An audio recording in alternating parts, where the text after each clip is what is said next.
That one on a narrow body, though, I felt like you could dance in that aisle. That was... It is a very wide aisle. It's a very wide aisle. It was just so cool. It was almost eerie. It was like, am I getting on a private jet? Like, I know I wasn't getting on a private jet, but like there was just so much non-optimized space that it just felt luxurious.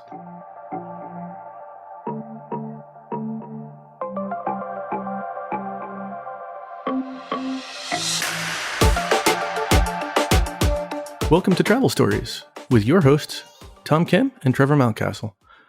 This episode, we talk about a trip down under. Tom, last time we talked about Australia, you were headed there, or did head there. Now it was my turn. It's all you, mate. Well, we're starting out with just attempts. When I did arrive in Sydney, I heard other people say good day, or good day. And so I go up the immigration guy and I say, "G'day." Oh my God. Guy just chuckles at me. Like, it was like oh, that's cute. It's not like he gets that every day or not, you know? It's like, No. Of course not. Of course not. I'm sure he's like, oh man, another American. Damn it. But I think that just highlights how excited we were to get back. And that was after a long, grueling trip out. Yeah, I'm looking at this in the notes and I'm like, huh? How did you get there? It's confusing. So let me just set the table, so to speak. We were originally supposed to be going to Morocco. And like a week before the trip, I just happened to be poking around on American's app. And I was looking, I thought, for June or December dates. And lo and behold, I was looking for January. And I see 65,000 points from, I say Reagan National, but apparently we should be saying Washington National, otherwise known as DCA.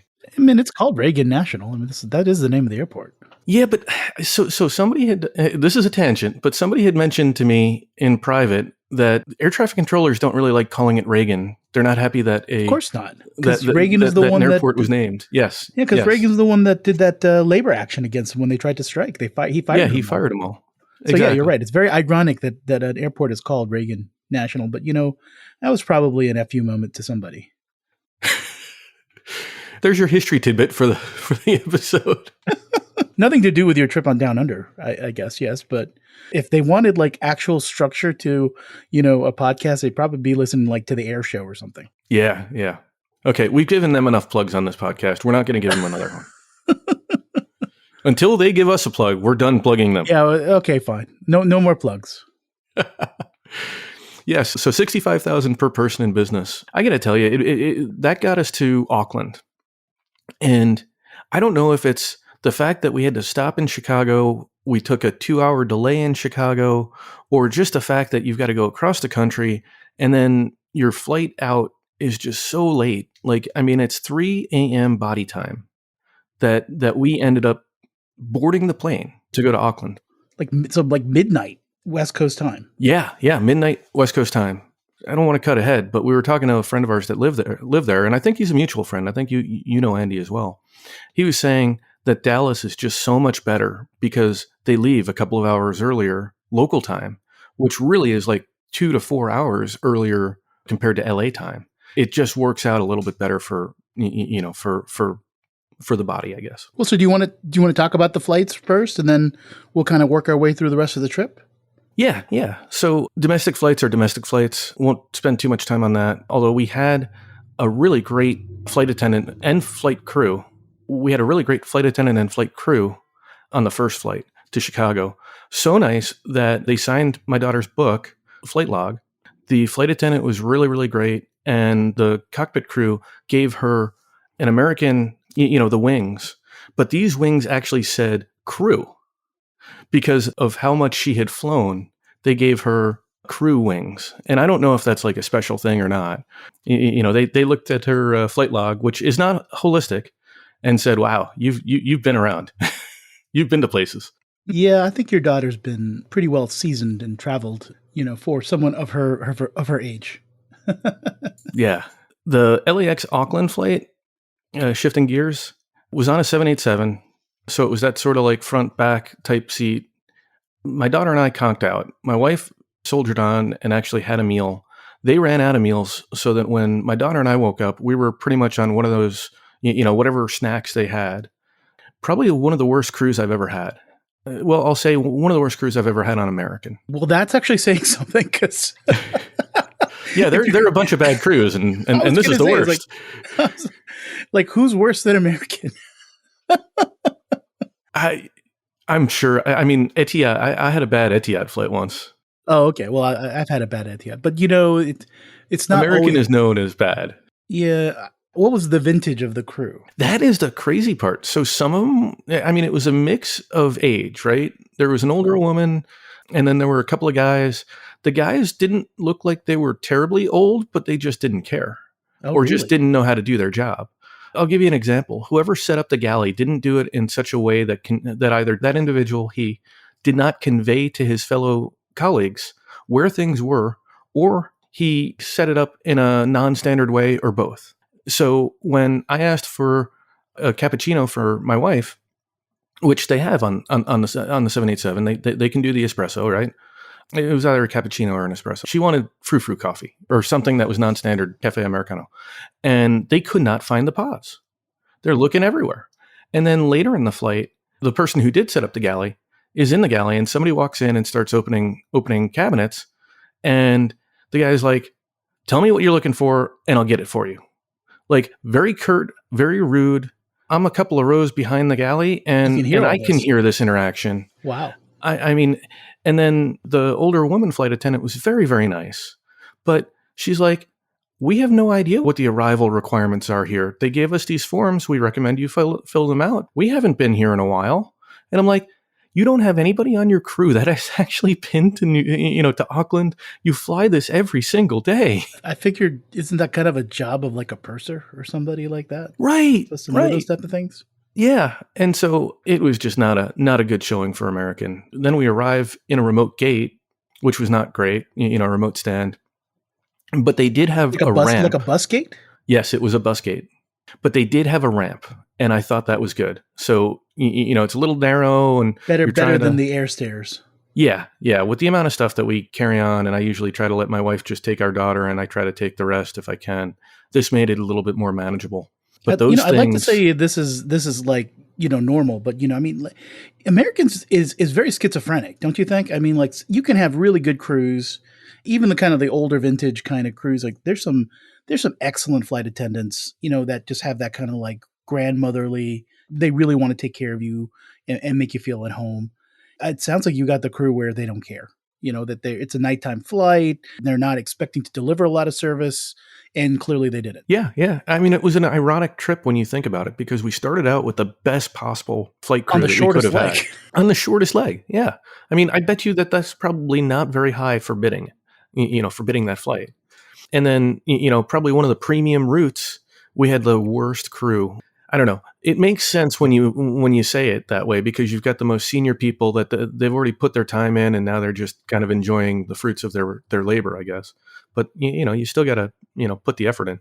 Yeah, they're no longer passionate, I guess, potentially. Yeah, they're no longer going for great. Yeah. So that was sort of the getting to Auckland. We'll talk about the on the ground stuff later. We'll just stick with flights, I guess. You and I talked about the next flight. Do you remember that conversation? Well, yeah, because I think one of the things that you've had on your list, right, for an extraordinary amount of time, is you have managed not to fly American's premium Transcon A321T, right? Oh, like that has somehow managed to elude you. That has. But I think we're jumping about that. I think you're saying I'm jumping ahead. Okay, yeah. There's another piece. Okay. Yeah, and it's not in our notes. It was a trick question, I guess. It had to get across the Tasman somehow, right? Get from Auckland to Sydney. Oh, okay. So you want to talk about your trans-Tasman flight. Do you know how many Fifth Freedoms there are for that trans-Tasman flight? I don't. I would imagine there are quite a few. I mean, there's quite a few carriers that like to have Auckland in their route map, but they don't feel like having a nonstop flight just there. So I found 3 just looking fairly quickly. There is a Emirates Christchurch to Sydney that they fly an A380 on. I believe there's an Emirates 777 from Auckland to Sydney as well. There's of course LAN or LATAM. that flies Auckland to Sydney. Was in the news recently, right? That was actually one of the ones that isn't that the flight that had some distress recently, and they had on one of their 787s, I guess, where it had a very major altitude change that was unexpected and that caused quite a few people to get injured. I thought that was on the Santiago to Auckland, Or maybe not over the maybe not Tasman, the but I Fifth could be Freedom. wrong. Okay, that might be. But It might it's have the been same afterwards. aircraft, right? It's the same aircraft that does that. Well, there's another airline that I had not prior darkened their door, and it was China Eastern. Oh, that's right. We did talk about this. You know what? We talk about so much stuff. I forget. I was going to say, like, okay, Trevor, Emirates, LATAM, China Eastern. I kind of wonder why you picked that one. Well, it's funny because LATAM was going to be a 7 a.m. flight. This is one where I purely booked it based on convenience and schedule. And this was like an 11:40 flight. And the entire experience was almost exactly as you expected. Oh, almost exactly. It was. Now I got to hear this. So checking in, it's summer holiday. So we paid for business, and it was not that much. I used American Express membership rewards points, the pay with points for business class. I know it's a short flight. It's like 3 hours, but I wanted to be comfortable. And when you looked at economy versus business, it was not that big of a delta in my mind. And I was not going to fly on China Eastern in economy. Just wasn't. Air New Zealand and Qantas were much more expensive, even in economy. So we made our choice. We go up, and it's summer holiday in Australia. And there's this family. It must have been like 12 people. And they must have had baggage. Looked like they were it looked like what you see people do going to like Africa when they like buy a bunch of stuff in the US and they bring it home. This family at 12 had like, I don't know, 14 or 18, big suitcases, under the belly type suitcases. I finally get up to check in. As they're working their stuff, there's two people doing business check-in. I'm chatting nicely with them and with the person checking us in. She's like, "Anything checked?" I'm like, "No, we pack light." And she looks at the other family and just sort of chuckles. I said to her, as we're getting our boarding passes, I said, "Do they happen to have premium security or expedited security here? It's been so long." And she's like, "The airport does, but this airline doesn't pay for it." And I was just like, "Okay, you're setting us up well. Thank you for managing expectations." Yeah, I mean, it's good candor. It's nice, and she's being nice and honest about it. Oh no, she was fine. She was wonderful. You could tell that she'd dealt with unsavory people, and that she was happy to have a nice, chill family. We get on the plane, and the seats are the seats, right? They're lay flats, but they're similar to the LATAM style where it's 222 configuration. I think it's an A330, 200 or 300. They have a newer reverse herringbone seat. They just don't fly it on this route. The crew is very mechanical, like very much, bring out the hot towel when you're sitting on the ground. Here's a bottle of water when you're sitting on the ground. You get in the air. Here's a hot towel. And then they offered beverages. And you know me, I do like my bubbles when I'm in the air. And so I asked, and he balks at me. He's like, "It's too short of a flight for that. How dare you ask for that?" He's like, "We have beer. We have beer or soda." I'm like, "Wow." I said to him, "No wine, maybe a screwdriver. Do you have?" He's like, "No liquor. What do you think we are?" I mean, it was just absolutely hilarious. It was absolutely hilarious. And the meal was just as you'd expect, not terribly amazing. Reasonable service, other than that one experience. I mean, he put my bag into the overhead, which, like, without even me asking. I put one bag in, and like I had my back to the bag, and he just put the other one in. And he was helping a woman off the plane when we arrived in Sydney. Very courteous, but fairly mechanical in the delivery of the standard service. And of course, nothing premium about flying business class on China Eastern from Auckland to Sydney. Sounds like expectations set, expectations met. Hey, but I'll tell you, I didn't smell any smoke from the cockpit. I even used the lav up forward because I was curious. Yeah. I was almost excited to see what brand of what vintages of wine and bubbles were going to be on offer. I guess none is what we found out. Well, it's even worse because I did research, and there were indications that they serve Taittinger on their long hauls. And so I'm like, oh, maybe I'm going to have 2 hours enjoying a nice bottle of Tattinger, and it's going to just be a wonderful experience. And then, Well, so that, I guess, is our one little interlude outside of the normal Western carriers. I guess the rest of your trip was a little bit more standard, right? yeah. So the rest of the trip was all on American. And it was, the way I would categorize this is splurge and screw ups. So I found for 102,500, and I did it irrationally because, just as you said, I had never flown the A321T from LAX to JFK or in any other route.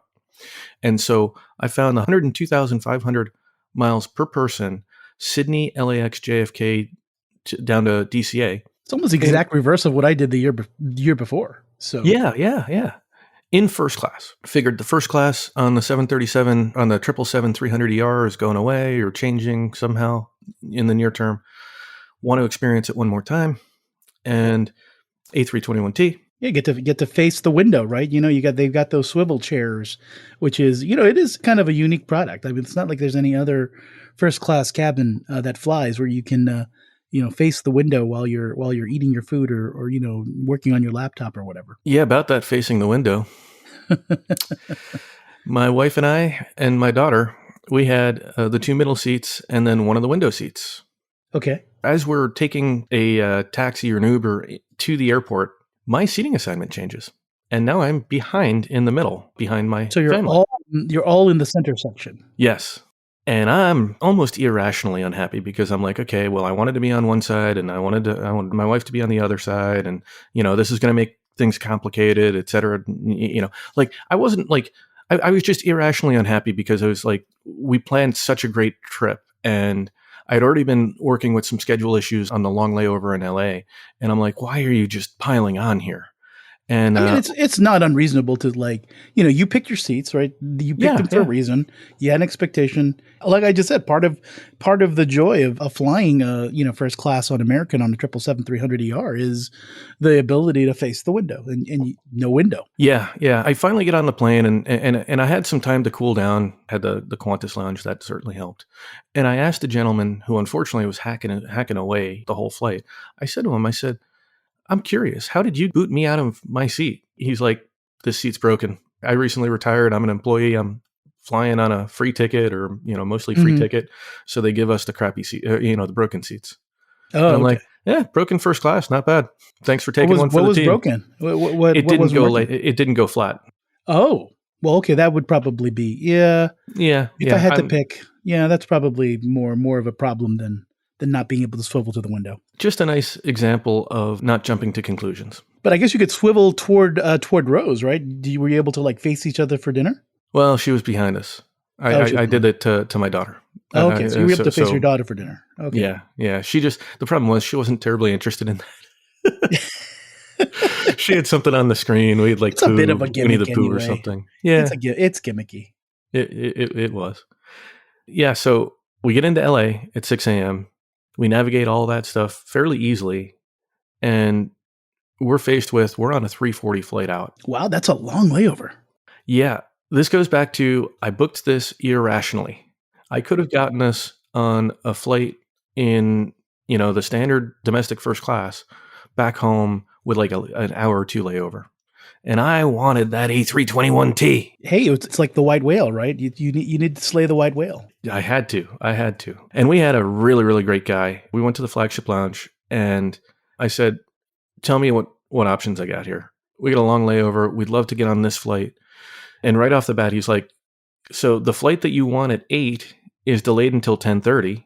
The flight that your backup option for 10:30 is delayed until 1. He's like, so... you think you're getting out of here early, but there's still going to be a lot of waiting, even if you can do this. And with American Awards, you can't do a same day change. I didn't remember that because it had been 5 years since I've done an American Award. So I kept trying to do a same day change, as soon as the clock struck midnight, back home. And that just wasn't working. No options, etc. And so this gentleman at the flagship lounge, I'm like, what options? He's like, you can stand by, but I can't guarantee you'll get in the cabin that you want. Oh, but you don't have to take it. And I'm like, okay, seems like a win-win to me. And so he got us on the 8 something that turned into 10:30 departure and got us into first class, relatively close to each other, or all of us. I think I was like 2 rows back, no big deal. And we made it. I think we landed in JFK like 6 o'clock, which was just wonderful. Yeah, I mean that's technically what before you were supposed to leave LA, I guess from a time zone perspective, right? Because if you're leaving at what 3 something, that's like 6 something in on the East Coast. Exactly. And the A321 was all that it was meant to be, or made out to be. The entree options weren't amazing, but that's just American catering anyway. I think that's, even that's just catering in North America. I mean, like, when's the last time you had a really amazing meal in first? I mean, sometimes I get surprised by like Alaska Airlines or something, but I mean, it's been rare that I've had an American or even a Delta or a United meal in premium class and thought, oh, what a spectacular dish, JetBlue, Mint. I haven't flown them in probably 6 years, but they were incredible. They're good for domestic. It's like the best of the B team. Is how I still feel like it, because you can't hold a candle to transoceanic business or first, right? In terms of, and it's funny because the difference in time is not that huge, because I mean going east to west on a transcon, I mean that's still like some cases 6 hours, and sometimes takes less than that to fly East Coast to London or something. So.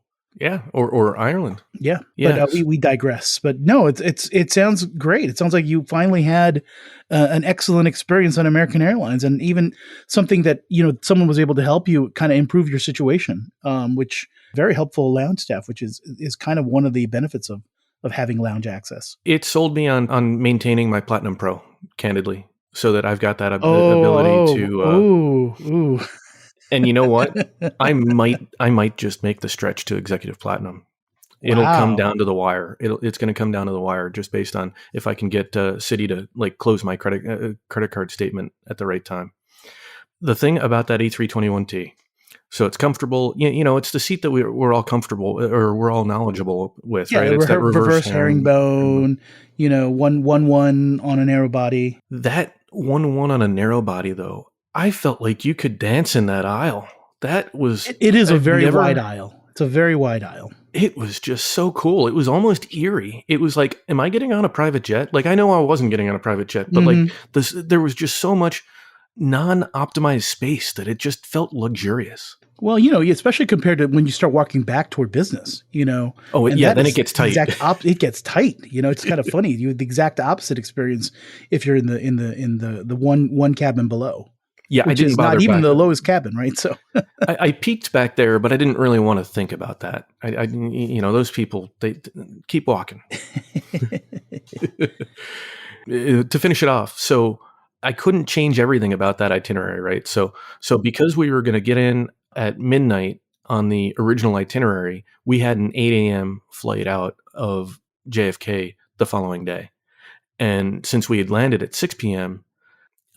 we all wanted to get home. We had a nice, relaxing transcon, but we wanted to get home. And so for 4,500 Alaska miles per person, I booked us an economy on like an 8 o'clock flight, 7 or 8 o'clock flight. We got home in our beds by like 11:30, 11:45 at night. It doesn't suck. I mean, that was sleep in your own bed that night. It was like the best 13,500 points I spent. Sometimes you just have to force it through, make the itinerary work for you. Yep. So sounds like mission accomplished. You got your transportation for you and your daughter and your wife. I mean, by the way, these are kind of unicorn things, so I know this is something we've talked about before. So congratulations and job well done. I think a little golf clap maybe, for the accomplishment. It's not easy to do, especially for more than one. I know it's always a challenge. Do you want to go to talk about maybe some of your lounge experiences? Because I think it sounded like you had quite a selection of one world's finest while you were on this trip. So we'll run through that fairly quickly. I just want to, something I don't know if I said at the beginning. This trip was a little bit of a dry run because we still want to take my wife, my mother-in-law to Australia. And so we wanted to kind of do a dry run of things. And the other side was this type of a trip lends itself to so many amazing lounges that I wanted to maximize those. And my wife sort of told me, hey, you're not going to be able to maximize them when we bring mom. So, have at it this time. And so our normal breakfast at the Capital One landing, Chicago, we had time. So we did flagship first. LA, we went to the flagship first because, it was there. Qantas Business. Hadn't been to Qantas first in a long time. They were really stringent in letting us in. They let me take one guest. And so my wife took a walk around the Tom Bradley International Terminal and then got us on the wait list for the Centurion Lounge. And my daughter and I had a nice meal, ice cream sundaes and everything. It wasn't the best approach, but my wife was very, very patient. And I think she was probably happy to have a little bit of quiet time herself as well. Mm. It is interesting how some of those first class lounge requirements can be a little complicated, especially as far as how many guests you can bring, right? Yeah. And I get it. I totally get it. We worked with the system as they offered. We did not have the salt and pepper squid. As you know, I'm not a big seafood fan. I know that salt and pepper squid is very highly regarded in the Qantas First Lounge. It's like the signature item. Yeah, like the schnitzel in Lufthansa First Class, probably. Lounge. Yeah, they seem to always have it. It doesn't. I feel like I don't think I've been to a Qantas First Class lounge where it was not on offer. Interesting. Closing out LAX, the Centurion Lounge. First time we made it there. I don't know why we never went before. Actually, I haven't been to the Qantas Business Lounge either. It felt like a maze, to be honest with you. The Centurion Lounge felt like a maze. I got up to go to the restroom at one point, and I almost needed to call for help because I'm like, oh, I didn't know that they had this bar. Oh, they have another bar. Oh no, that's the other side of this. The original been as far bar. As Bogota, right? Like that lounge had to be the furthest walk to a bathroom. It must have a world record or something. Yeah, no, it wasn't that far, but it was like 10 turns. 10 or 20 turns. It is a lot. How do you even what is the architecture? What is the architectural reason for that? That you would make somebody to do that much turning? I have no idea. It's like they just fit it in around offices or something, or other architectural features. Well, I guess there's a lot of strange stuff in that Bradley International Terminal. They've got lots of escalators and elevators and other secured spaces. So I guess maybe there's a reason for it. Yeah, still a really fun terminal to be in. They have some great Star Alliance lounges too. We did a trip around those one time. The flight home or the journey home was where the real lounges that were bucket list items were.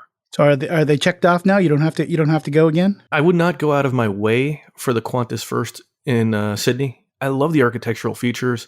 The hush puppies that they had at breakfast were amazing. I would say it is a beautiful lounge. It is a beautiful lounge. They know how to do their interior design. They really do. And the food, like I said, everybody loved the food. The hush puppies, I ordered a second serving because they were probably some of the best hush puppies I've ever had. Why? That's something that I would associate. I would never associate it with Sydney or Qantas or an airline lounge, but they were just wonderful. I think Qantas does earn a little high praise from me for their a la carte dining, in general, as far as foreign carriers go, in their first class lounges. Cause don't get me wrong. Lufthansa is also amazing, right? But Qantas they need to get a pretty honorable mention to say they generally do a great job, whether it be LAX or Melbourne or Sydney or whatever. Oh, and we're not drinking on that one anymore, guys. Just so you know. I just had to. The other white whale was the Chelsea Lounge. I don't know why you want, and I kind of have been trying to dissuade you just because I find the Chelsea Lounge to be one of the most disappointing first class lounges. And that's saying much because I'm not exactly thinking the Concorde room was all that amazing either. So I'm thinking it's not really that great, to be completely honest. The food wasn't amazing. The food was good. I wouldn't say it was incredible. The service was absolutely top notch. Mm-hmm. Definitely right up there with the Qantas First and Lufthansa First experiences. And the server that we had, really, really nice guy. They were serving, I just forgot what they were serving. They were serving Krug. And so they have a standard. That's the way to your heart, the bubbles. Yes. They have a standard menu that I think is all the LVMH Moet Chandon stuff, right? But then they rotate like a nice, I'll call it a super premium. Krug is super premium, I think, right? Like, I mean, Right. Yeah. maybe not super, Yeah. super premium, but like, I mean, Krug, it's Cristal, whatever, exactly. Yeah, Dom Perignon, those type of things. exactly. And so they had Krug, and I was asking him, what's tomorrow? What was yesterday?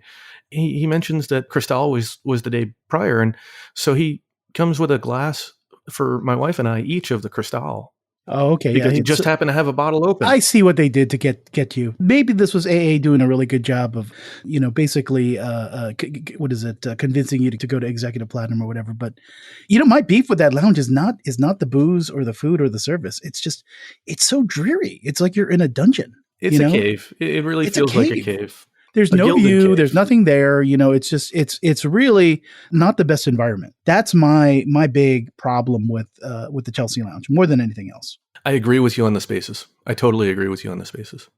So do we want to try to interweave the hotels and the actual destination? I mean, Yeah, I want to hear about these hotels. We spent so much time on the getting there and stuff because that was actually part of the experience we were going for this trip. I mean, hey, come on, guys. We're av geeks. We were excited about the airplanes. Come on. But we're also excited about the hotels. Do you want to talk about the hotels first? Yeah, let's interweave the hotels and some of the stuff we did at the destinations, if that works. Sounds great. So let's start off, I guess, Auckland? I guess that's probably the first big major place that you set on terra firma? Yeah, so we had about 27 hours on the ground in Auckland. Before I get to the hotel, I'll just say, when you arrive at Auckland's airport, they have this beautiful wooden portal, I'll call it, and a welcome in, I suppose it's Maori. And it's just a very cool vibe. And you already get that sort of, closer to nature vibe that I think the Kiwis just really embody. We stayed at the Park Hyatt Auckland, which is near the, the waterfront in that area. There's a Hilton that's probably about a 10-minute walk, maybe 20 minutes, that we had stayed at prior. There's a Movenpick around, I think. Park Hyatt's clearly in a little bit of a new place, but it's in a great location. The restaurant that you have breakfast or that you can have, drinks at is right on a marina. The staff wanted to give us a beautiful, beautiful upgrade.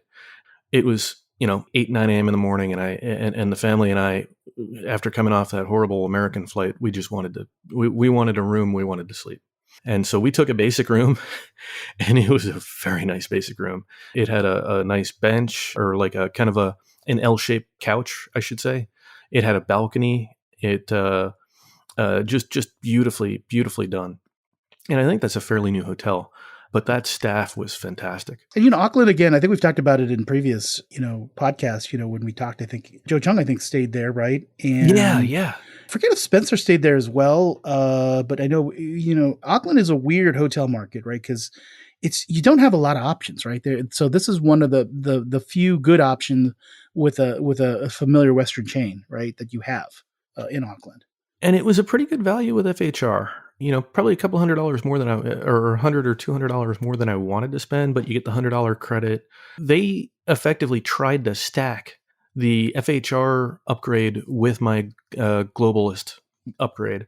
Had I wanted to wait around, they would have given me a 2-category upgrade. So there was like one above that they wouldn't go without me paying for it. And it was an egregious amount. So, they treat their FHR folks really well. I was surprised at how well they treated us, from an FHR standpoint. And the location's great. Like I mentioned, you walk out to the front of the hotel, and it's kind of on that, I don't know if that's Auckland Bay or what. And they happen to have the Sail GP. I didn't know Sail GP was a thing. But effectively, I don't know what a Sail GP is. What is a Sail GP? So effectively, these are sailboats. They're catamaran sailboats. I think they have like 4 crew. And, they're essentially doing regattas or races. I don't fully know everything about it, but we were able to watch the sailboats both, from a TV and with our own eyes. And it was really cool to be able to watch. They had a reasonably small, I call it a small, they had, I think, 3 different markers. It was kind of a quadrilateral or something for where what they could sail in and where they couldn't. And so a lot of people excited. So you've got a really great vibe. The wind was ripping, which probably made it even more I can fun see you for being very everybody. excited, being a fan of all things nautical. I'm not as good a sailor as I am just in general on a motor on a powered boat. I certainly enjoy watching it, and the skill that takes. Right along the water, though, they had a bunch of restaurants too, and so it was cool It's not because exactly surprising, I think if you've got a city with a marina or a waterfront, I mean, that's what should we put here? Let me guess. Restaurants, yes. yeah, I mean, but I don't remember all these restaurants when we were there like 10, 12 Really? years ago. I Oh, mean, okay. I think this area was more built up than it had been. And they also had like a little bit of a food hall a little further down and a nice kids park area. So, I mean, it had a really nice vibe. Again, we were only there for a limited time. And so we worked It with what was we it was a had. taste, like you said. This is like the preview, right, for a future trip. Exactly. And I think, unfortunately, for the one with the mother-in-law, we're probably gonna avoid Auckland and do everything we can to just get into Sydney, rather than having to do another, arrive, spend a couple of days, and then get on another plane, navigate another Yeah, airport. that Uh, makes sense. 'Cause it, I don't really know what people who have mobility issues are going to really enjoy in Auckland. yeah, it's a Like you lot of wouldn't get in walking, Sydney. and Yeah, yeah, yeah, yeah. yeah. So that was Auckland. Okay. Well, take us to the world of Aussies. Yeah, so the little quick hop across to Tasman, and we were in Sydney, and I have to tell you, we were last there, I think, Christmas of 2019 or 2018. I think it was 2018. And they have done so much. It's just amazing. Some things are still standard or are still just as great as they are. The airport link is still so incredibly easy if you're going to hotels over by the circular quay. You don't even have to get one of those cards. You just tap your credit card. Oh I yeah, mean, that is it's something new. I even guess yeah. You don't need to get the Opal card, right? You can just use your RF enabled Visa card or whatever. yeah, Visa, Mastercard, whatever. We used one Mastercard and one Visa. The only thing is that we needed one per person. Our daughter was free because she's under 4, but like but like my wife needed to carry one, and I had to have one. Right. You Not a have to big tap deal in and because I tap out. carry enough, but if you're going with a family of 5, that's a lot of cards that you might need. Okay, this is Assuming your everybody. card. This is your card. This is your card. Exactly. I mean, we did that in Milan with my mother-in-law. They had the same thing on their subway. Just a word there. We started out at the InterContinental Sydney, another FHR. One of the I'm excited about this day. I actually had a room booked here before, and I never ended up staying. So it's a little bit of an older hotel, but it's really nice, and they've been doing a lot of work to renovate it. Is Uh, it the one that where the bottom floor is a former government building, and then there's like a tower attached to it? yeah, it's like the Treasury or something, Yeah, that's right. Yeah. and they have a lobby bar that's very nice. That has that kind of architecture and everything. So again, this trip was a lot of trying, testing things out. So I wanted to use another one of those FHR $200 credits. And that effectively meant that, like, I think the hotel was like, I don't know, $20. And then we Would got, you stay there again? yes, Oh, okay, good. yes. They gave us like a partial view and Yeah, called that I an hear upgrade. that about this place is like I think if you're expecting amazing upgrade, you might be disappointed because they seem to be a little stingy. If you're not paying for it or have some sort of Uber status or something. I mean, even with FHR, I mean, you're supposed to get some kind of upgrade, right? But clearly they have way too many categories to pick from, probably. Yeah, I mean, they're working the system just like everybody else. But they gave us a view of the Botanic Gardens. If you craned your head, you could see, the ferries going by, and you might see a little bit of the Opera House. This hotel's probably one of the closest to the Botanic Gardens, isn't it? Oh my God, it's across the street. Yeah, I don't know how you get closer. And so we get into the room. Number one, no problem getting right into the room. Nice and easy there. Loved that. We get to the room, and they had this nice little caddy of things for my daughter. They had a little bear. They had soaps. They had, I think, some wet wipes. They might have had diapers because you don't know how old the child's going to be. They're so smart. I mean, how much effort does it take for a hotel to do that, and how much does it really cost? But like the value to you, and like kind of the impression that it's making, how huge is that? Yeah, so having stayed at only one other InterContinental, the one that we did for that in MSP, I was like, this is a nice hotel, but it didn't really feel terribly premium. The fact that they give you that caddy immediately tells me that, yes, you are a premium hotel, not just because you gave me something, but because you thought about my needs. You reduced or removed a friction point that has made my stay better. And this is a pretty large property. Like it's a lot of rooms. Like this is not a boutique hotel. I don't know how many rooms it is, but it's definitely sizable. They redid the upper floor. I think they moved their executive lounge. It used to be on the top floor, and now it's someplace else. And they've got a nice bar that's unfortunately adult only on the top floor. Were you able So to we didn't get get there. access to the executive lounge? I know that that's something you have to pay for usually. It's not given. Yeah, I think they wanted like $200 or $250 a night, and I just wasn't prepared to do that. Yeah, that's a little steep. I would probably do it for like 100 or something, somewhere in that range or below. But 200 is a little high. I could have seen 100, especially considering I had a $100 property credit. Oh yeah, that's a good point. I could have seen that. Last thing on the hotel, the breakfast I thought was very good, but the coffee machine broke. They communicated that to us, yet still took our coffee order and then never came back. And yeah, service problem. Apparently, by the time that they eventually brought a coffee, and they from what they told us, they had to pull the coffee makers from a couple of, I guess, vacant hotel rooms. Like, so they pulled those old Nespressos to make, and then tried to make that into a cappuccino, and it didn't go well. It was probably the worst coffee I've ever had. And I'm not a huge fan of coffee, so I probably don't have that much experience to be able to say I've had, a lot of really bad coffee. But that does sound interesting, just because, come on. Like a coffee at a hotel breakfast. Talk about the most basic fundamental thing that you need to get right. And even if the coffee machine's broken, like you're telling me the best option is to go grab some of the Nespressos from, one of your rooms. Like they don't have some other kind of commercial coffee urn or something that they're going to use at, like one of their conference rooms or something that they can, pull out and use. That just sounds asinine. Anyway, single point of failure for such a large hotel is an operational concern. Surprising. Of course, I did say something on Twitter or Blue Sky, I can't remember, and I had probably 3 or 4 people that responded to me and say, why on earth are you trying to get coffee at a hotel in Australia? There's so much great coffee. Just go up the street. So lesson learned there. And we did. I think you had breakfast included. You're going to breakfast anyway. So exactly. But while we were at the Hyatt or the InterContinental, we did partake of the Botanic Gardens. Had a very nice time there. We wandered around. I think we got lunch at some random hole in the wall, which, food's hit or miss, and sometimes all you need is the nourishment. Yeah, it's funny. I think Sydney and Australia in general, there is some excellent food there, but not everything is stellar. I've had some kind of mediocre experiences in Australia, I think, and I don't know that Australia is exactly known for their cuisine. Yeah. But they do have some good options. Before we left that sort of CBD area and moved to a different hotel, we did go to see one of the largest Lego store in the world. That's very far from from Denmark, to have such a large Lego store. Well, supposedly Leicester Square in London was the largest. Oh, okay. And I think there's 2 meter, there's like discrepancy in what I've Googled. I think there's like a 2 square meter difference between the 2 stores. This is a 2-story store.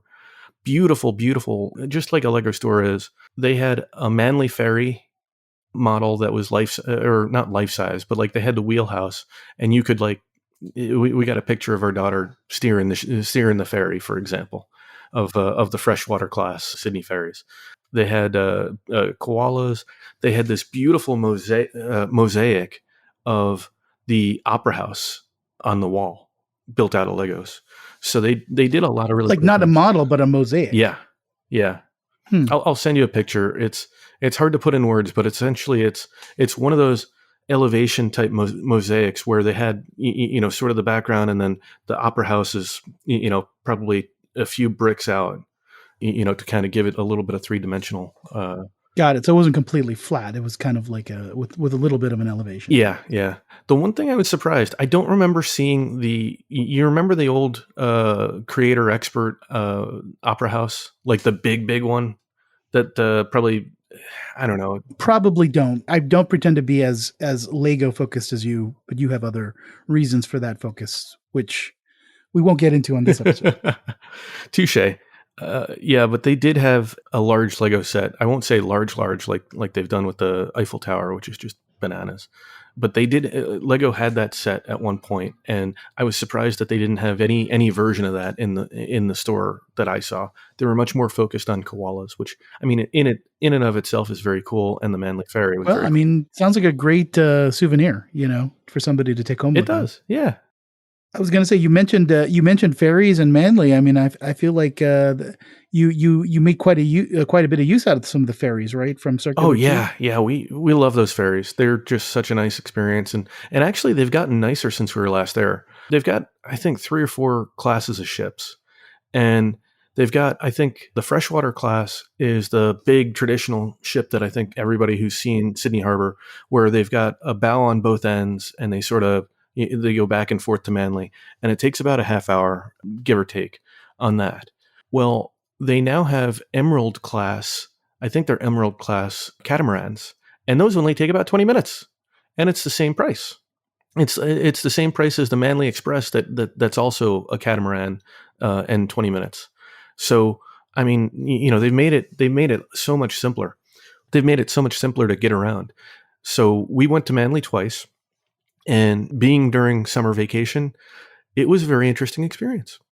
Yeah, I mean, and how was it like from a weather perspective? Like, was it oppressive or was it kind of nice to get out to I Manly? don't know that we broke 82 degrees Fahrenheit. It was very Oh, comfortable. okay, that's not bad We at did all. have some wind, which wasn't amazing. So we had to just adapt to the wind. But we spent a few hours in Manly. We got down to the beach. We played in the sand. I put my feet in the water. We had a nice meal on the one day, and then the other day, we actually caught up with a friend, Andy from Andy's travel blog. He's an expat there, and so we ended up grabbing lunch with him, which was very nice. I think we went to world famous Butter Boys cookies, and we got one of those, which was incredible. I highly recommend it. I don't think I've had one of those. Is it just kind of like a Mrs. Fields kind of cookie, or what's special about I'm that? trying to think. It's size wise, it's probably closer to a Costco cookie, and it's just got a great flavor to it. Andy had said that when he comes back to the States, he'll sometimes bring 6 or 12 for his colleagues or his family because they're just that good. And usually the line was pretty long. We got lucky that the line wasn't long at because of the time of day that we were going by, and so we did that.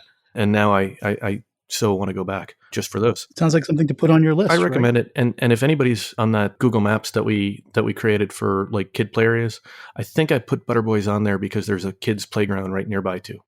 Well, one of the things that probably should be on that list is what I think is one of the most scenic zoos in the world. Because I think I see on the list here that you guys were able to go to that zoo, the Taronga Zoo, which does require, I think, what a ferry ride, right, in order So to you get can go there. either way, and that's a great segue, by the way. You can go by land by Uber, or you can go by ferry. We did both. Oh, you did okay. One way did by land and one by sea, I guess. Yes. So by the time we went to Taronga Zoo, we were now staying at the Hyatt Regency over in Dallinghaba.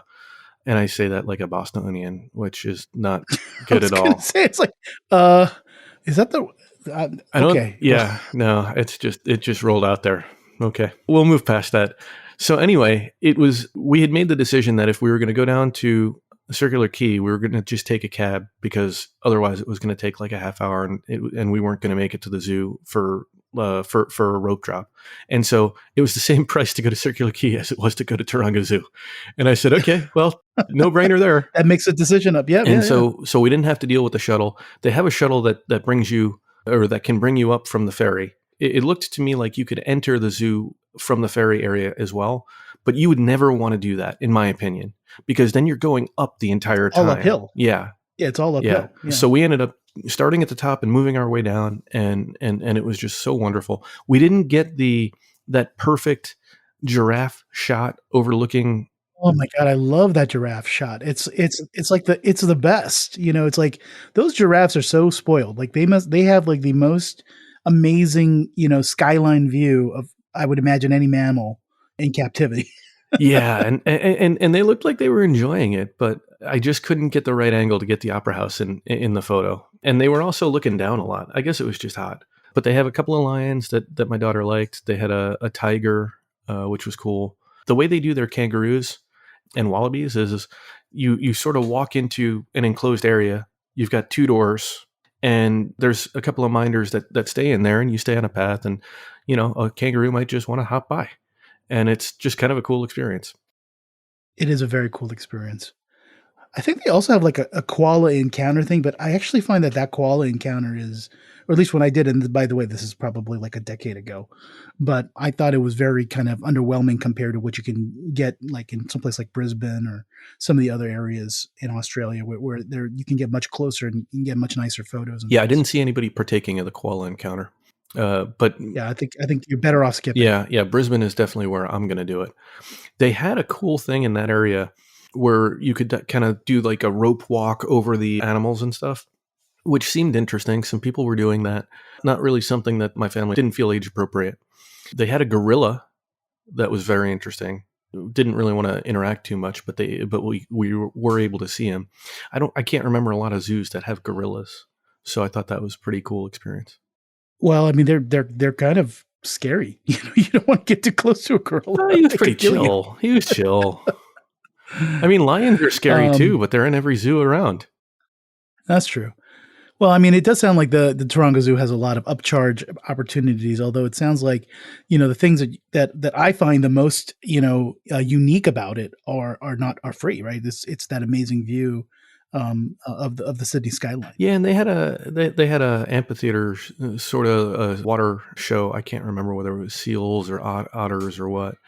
We didn't have the chance to stop there. We were just sort of getting a little peckish at that point. But that I think is a free option too. Getting down a little bit further in the zoo, altitude wise, it felt like the water based stuff, the penguins and stuff. Those areas looked like it needs a little bit of restore and repair. Yeah, it needs some TLC. Nice, but you could see the experience was kind of hampered by a little bit of that wear and tear. So, were there any other kind of interesting or new experiences you had? This being not your first time to Sydney, but what is this? What, like fourth, fifth? Well, I Like mean, you've 10th. been there a lot. Yeah, yeah. Anything new and surprising that you hadn't experienced Well, I'll before? close out the zoo with I never even knew a red panda was a thing, and they had one. And Oh, we you did don't get know to about see a red red pandas? panda, Oh, which was really okay, cool. okay. And it was even more cool because he was like chilling, and then he saw a handful of us, coming closer to look at him, and he decides to walk closer to us on like one of the branches, and we're like, oh, I guess you want to be a showboater. We'll take it. He gave us a good few photos, and I just never knew they existed. Yeah, it definitely sounds like Taronga Zoo is great for. I mean, it definitely seems to hit above its weight for animal encounters, right? Because there are a lot of great zoos in the world, and I'm sure you've been to quite a few of them. But Taronga in particular, I feel like between that enclosure area and just some of the other kind of ways that the zoo is kind of architected and laid out, it does lend itself to some more of those intimate encounters with some of the I think animals. I put it on too high a pedestal because of that great view, and a lot of the material really made me think this is going to be on par with the San Diego Zoo, and I hate to say it, it's Well, just not I there. mean, the San Diego Zoo is up there. I mean, that's not you're not talking about like low echelon zoo here. I know, I know. It felt like the Taronga Zoo was going to be competitive to the San Diego Zoo, and I mean, I feel like it's probably not as competitive as I expected it to be. Still a great experience. Really happy to have gone. It was $100 Australian for the two of us, and our daughter was free. Felt a little bit on the steep side, which is, I guess, a contributing factor of why I was expecting more San Diego Zoo versus like the Vienna Zoo or Healesville Sanctuary. Was this your first trip, or had you been there I'd before? never been there before. No. Oh, okay. We'd done Well, we'd done Healesville Sanctuary in Melbourne or in Yarra Valley, and we just found that to be amazing. And I'll be honest with you, other than the view and some of the big animals and the red panda, like if you just want to see Australian animals, the Healesville Sanctuary is probably better. I would probably agree with that. I think if you actually want to see the Australian fauna and wildlife, there are other places within the country that will give you a better experience. But at the same time, if you have not been to the Taronga Zoo and you're in Sydney and you have the time, I don't see a reason why you wouldn't keep it on your list, Oh, right? Would 100%. you disagree? 100%. You get the ferry ride experience, you get the Exactly. views. I mean, it's a really nice experience, and our It's a daughter it's a just good loved it. combination, right? Because I mean, to be able to be kind of have that urban scenery and be in nature simultaneously with, you know, the water feature and to be able to maybe take a ferry. I mean, like that combination is not easily found elsewhere in the world. Absolutely. Absolutely. So where shall we go next in your Aussie Yeah, so adventure? I guess we can close out with with about 3 points. We Mhm. did actually walk by the Opera House, just as everybody must. We're not spending as much time talking about it because everybody You know, talks about it. we've done it, been there, done that. You know, it's like old hat, right? Yeah. For my father's 70th, my brother and I took him to Sydney and a number of other places. And one of the places we went was Paddy's Market, which is one of those kind of, bartering type markets or negotiating, whatever you want to call it. Flea market, you know, touristy market, you know, straw And market. as memories go, you always remember it bigger than it was. And so we're walking through here because my father wanted a couple more shirts that he had gotten 10 years ago. I felt like it was a little bit smaller, but it was, that same great vibe. You see the durian, because they had some fruits and vegetable as You know, well. it might be smaller, you know, honestly, because, you know, I feel like that I've been there more than once now as well. And I do remember it being bigger for some reason. And I'm wondering if just the way that they've laid it out has changed because, you know, there's a lot more food vendors and other like traditional retail in that facility than there was, I think, when I went there the And I first feel like time. there's a whole lot more dead ends. Like there were like Yes. 3 or 4 times that we make a turn and we're like, oh, we can't go there. I think still a really nice place to be, especially nice because we were there a few days before Chinese New Year's, and so you're Yeah. walking And through the Chinatown and everything, and just a nice vibe. We ended up actually walking a lot, which was wonderful. Sydney is just such a walkable city. It was a walkable city last time we were there, and it's even more so now. And so we walked down Pitt Street, which is their, in some parts it's a pedestrian street where the Lego store is. We walked over in the rocks. Really great, really great improvements there. We talk about the pandemic and a lot of the negatives. I still think the pandemic brought a number of positives. Some will disagree. The QR codes, when they work and when you have connectivity, are helpful. I'll say helpful. I'm not going to say game changer. People will go both ends of that. I know we've had Jeff, who was on the show for the episode 8 for that guy's trip, and he felt very strongly about QR codes to the opposite. And then in the rocks, for example, that one street, and I can't remember what that street is, that's just one away from the circular quay, they've actually made it such that all those restaurants and bars now have permanent outdoor seating. And so it just makes it a really nice vibe. And so we definitely sat there for a little bit. We wandered through the rocks.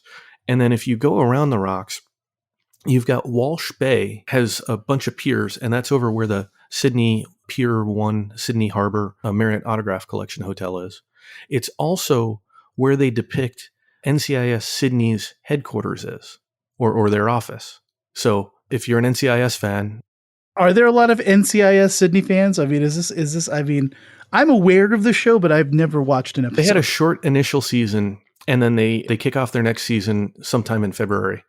I like it because I pick up other little pieces, other little clips of how Australians talk, different little words here and there. I'm looking forward to seeing it more. I mean, for me though, I like NCIS Sydney also because you get views of a city that I love.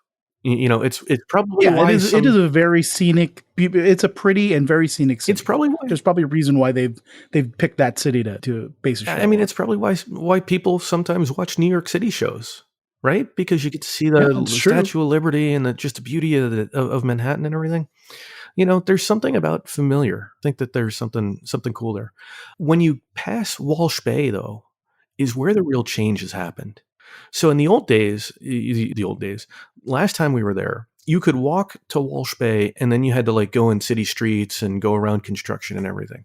Now they have this area called the Barangaroo. It's got to be couple miles, and it gets you all the way to Darling Harbor. Oh, okay, got it. I think I'm understanding what you're talking And about. so you can now walk along the coast or along the water all the way from the Opera House, really all the way from the Botanic Gardens, around up to the Opera House, down to Circular Quay, up past the Park Hyatt, under the bridge, over Walsh Bay, then to Barangaroo, then to Darling Harbor. And it's a really nice experience. Wide pedestrian walkways. There's 2 different beaches. So I call them beaches, but they're rock beaches. But they have railings so you can go in or you can jump in. People lay out there. I mean, it's just a really cool area. They're putting in an amphitheater. They've got other venue type things. You're really Great. just kind of reacting to a lot of the redevelopment, right? Because these are all kind of like industrial piers and other kind of like areas that, back in the day, where the ships actually needed to offload their cargo, or if they needed to, do other things. That's what this area was, and now they really have done 100% of that redevelopment. Where, of course, Sydney has amazing demand for real estate, right? So I think they probably were very motivated to kind of repurpose this area that they don't need for industrial purposes anymore. Now it sounds like it's a kind of mixed use residential / hotel, tourist, visitor kind of area, right? No, it's mostly just green spaces.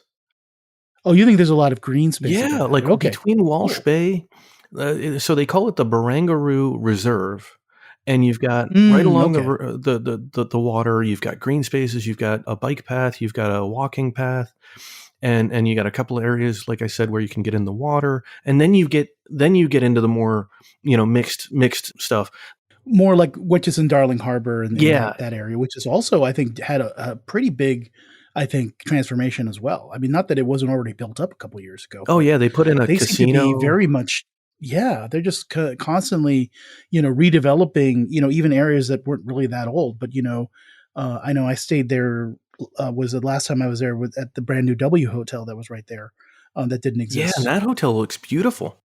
It's a nice place. It was a nice Yeah, place. we drove by it on the way to the Taronga Zoo and we walked under it.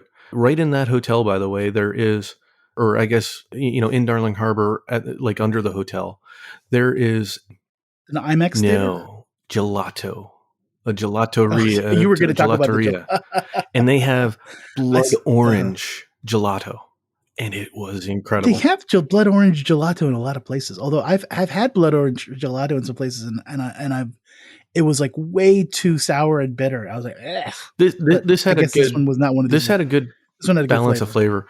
I mean, it was part of a chain, but we went to like probably 4 or 5, maybe more than that gelaterias. We always find the gelato wherever we are. We try it, and I don't often see blood orange. So this one was Really? pretty I good. see it all over the place. Really? It's very Italian, I think. Very Italian. Uh, in Italy, they had amaretto, but they only had it like for that one night. I think I said on the French and Italian Riviera episode. There seems to be a pattern around amaretto and frozen desserts for you. I think I see there's just like bubbles. I feel like there's some You like commonality what you like. in your You preference. like what you like. I will say, so your second hotel you stayed at, right, the Hyatt Regency Sydney, that's in Darling Harbor, is It it not? is, and it was, and I don't know if it still is, but when it opened, it was the biggest hotel by rooms in the entire country. Mm. And I had stayed there for New Year's 2017 to 2018, I think. It was either 2017 to 18 or 18 to 19. Yeah, 17 to 18. The lounge was gorgeous at that time. They've turned that into a function room, and now the lounge is Is it lacking. no No, more? it's still there. It took up like I don't know, probably 4 or 5 rooms, and it's still a Darling Harbor view on the same floor, but it just lacks the character and the beauty that the old lounge had. They've done some renovations, but and if you look at the pictures look like a Regency. I will tell you, our room looked just about the same as I remembered it when we were there, 7 to 10 years ago, Well, and it's a unfortunately, 4 points. It's a 4 points yeah, I mean, experience. that's where that, yeah, because that was what the bones of the hotel were, right? It originally it was built as a 4 points, or at least that one incarnation prior to this, right? Yeah, yeah, and that's the problem. When the bones are a 4 points, it's hard to class it up to a Regency. I've yet to stay there, but the location seems okay, right? I mean, I think it seems like a good place to kind of explore Darling Harbor in the area, and probably pretty reasonable walking to Chinatown and Paddy's Oh yeah, Market we too. walked almost everywhere except for obviously Taronga Zoo. I mean, it's so walkable, very easily walkable, even with a little bit of the hills that Sydney has. Your location at Darling Harbor, the hills are not as steep in as like as opposed to if you're going from Circular Quay up to the Intercontinental. That's a steep hill. That's a hill that you probably wouldn't take somebody with limited mobility, or impacted mobility, for example. you might try to But there find are other another ways way. around. You can find another path. Like you don't have to take that most direct path with the highest elevation Well, what change. we found across the street is a cool little, it's an office building, but they have a little food hall in it. And you can actually go in at a lower level, like a couple of blocks over, get into then get in there, get an Escalator, elevator, elevator. and then you're up at that level. It's the random things that you learn that, when you have an eye for, an eye or a sensitivity for that, if you look, you usually find. Well, I mean, if you're used to, working with your family member or helping to accommodate your family member to the terrain, yeah, I think it starts becoming more of a sixth sense, right? Yeah, absolutely. Absolutely. So I'll just finish to say, going back to Sydney felt so good because it felt so familiar. And it was so nice to see things that were, in transition in their final form. And I have to say, the planners or whoever did Barangaroo, my gosh, they knocked it out of the park. Yeah, I mean, there's probably a reason why it's one of those cities that people keep coming back to, and it's so easy. I mean, of course, they speak the language that we're used to, and and it's got a lot going for it, right? It's just a little hard to get there sometimes, especially with 4 people in premium class. Oh my God. Yeah. I still can't get over. We've flown 18 hours and 45 minutes Singapore to JFK and so many other itineraries. Even flying, Dallas to Sydney is easier. It's that transcon, and then you add a connection on the way. It felt so much easier on the way home. Even though we had that connection at JFK, it was an hour. It wasn't you're on on a plane for 2 hours, then you're on the plane for 4 hours and all that other stuff. It was a little bit easier, but that Yeah, it's just a little bit more inconvenient for us East Coasters, for us, for those DC based flyers or those, New York City based flyers, even. We're just a little bit more, it requires just that much more effort, right? yeah. The interesting thing is that Qantas flies Sydney, Auckland, JFK. And at one point I had found 4 seats at like 216,000 Qantas points a person. And I'm going to be honest with you, after the slog that I did going out, I'm pretty sure that I would have paid that. I'm pretty sure if I could find 4 seats for this trip, at least one way I'm paying that. Wow. Well, I mean, hey, there's a reason why, Qantas wants to do this Project Sunrise thing, right? I mean, there's a lot of people that'll pay that premium because, like you said, I mean, it is not, I mean, adding that extra 5 or 6 hour flight, to the end of what already is a very long transoceanic flight is very tough. It's a hard travel day, It is. It really is. But hey, you get to a great place, you get to see new things, and these are all first world problems. I don't think we're going to shed too many tears for you, Trevor. Mister, I'm sipping Krug and Cristal on my way back from Sydney in first class. Yeah. I have to say on that point, being able to sip properly. So you have to realize for a second, right? I don't think I've actually ever had Krug or Cristal at sea level. So being able to, I know this sounds weird, right? What's that even possible? You're telling me you've never had Kruger Cristal at sea level. You've only had them in the air. Well, because I don't think Japan Airlines opens the Cristal until you're in the air. And I don't think the other, I could be wrong. Maybe in Hong Kong, Cathay opens the Krug early. I'm trying to remember which lounges served some of these things at one point, because I feel like, different lounges obviously have served different premium booze at different times, and we're probably not at the height of that for the most part. Because I think there's been a lot of movement there. But, I mean, I've had Bollinger in Lufthansa first class terminal, but I don't think they've ever offered Krug or Cristal. So anyway, to finish, I'm trying to remember too. And I don't pay as much attention to this as some other people that I know, and are interested in the temperature at which which was what I thought where you were going with this. I thought you were going to have a big tirade about, oh, well, it was not at the right temperature. No, it was perfect. So on the ground at sea level, at the perfect temperature, and being able to do a taste test between 2 super premium wines like Krug and Cristal. I'm here to tell you, Cristal knocked it out of the park. Oh, so you're a Cristal man now, I was very impressed with the flavor. I mean, Krug just came off just a little bit more yeasty to me. But this is not a champagne podcast. Krug is a little drier than I like. Yeah, for me, Krug is a little drier than I like. But the way they do that foil in the bottle is just so cool. Like it's a cool look of the design of the bottle. But I mean, Dom Perignon's got a cool design too.